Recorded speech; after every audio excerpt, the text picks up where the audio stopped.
আরে এই গরুর পাগুলো নিয়ে তাড়াতাড়ি বাড়িতে যাই, এরা ভালোভাবে রান্না করে খাবো। আরে এই দেখ আঙ্কেলের গরুর পাগুলো পড়ে গেছে। আঙ্কেল, ও আঙ্কেল, আপনার পাগুলো পড়ে গেছে আঙ্কেল। এই তো আঙ্কেল শুনতেই পেলো না, এবার কি করবো আমরা? চল এগুলো এখানে বসে থেকে আমরা পাহারা দিই, আঙ্কেল যদি আসে তাহলে আঙ্কেলকে দিয়ে দেবো।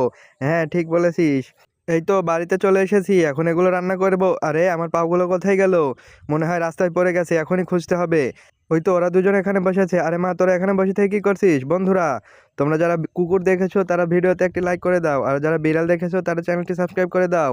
আর তোমার কোনটা পছন্দ, কুকুর না বিড়াল, তা কমেন্ট করে লিখে দাও। আরে মা, আমরা এখানে বসেছিলাম, একটা আঙ্কেলের থেকে এই পা দুটো পড়ে গেছে, তাই আমরা পাহারা দিচ্ছিলাম। হ্যাঁ এটা তো অনেক ভালো কাজ, কিন্তু বাইরে অনেক রোদ, চলো আমরা বাড়িতে যাই, এগুলো নিয়ে গিয়ে রান্না করে খাবো আমরা, অনেক মজা হবে। হ্যাঁ চলো মা বাড়িতে যাই। এই তো পাওগুলো রান্না হয়ে গেছে, এখন এগুলো তুলে নি। এবার স্পেশাল কিছু মশলা অ্যাড করে দিলে হয়ে যাবে। এই তো হয়ে গেছে, এবার খেয়ে দেখ তো মা কেমন হয়েছে তোরা। আরে মা, এটার থেকে তো অনেক সুন্দর গন্ধ বের হচ্ছে। হ্যাঁ খেয়ে দেখ কেমন হয়েছে।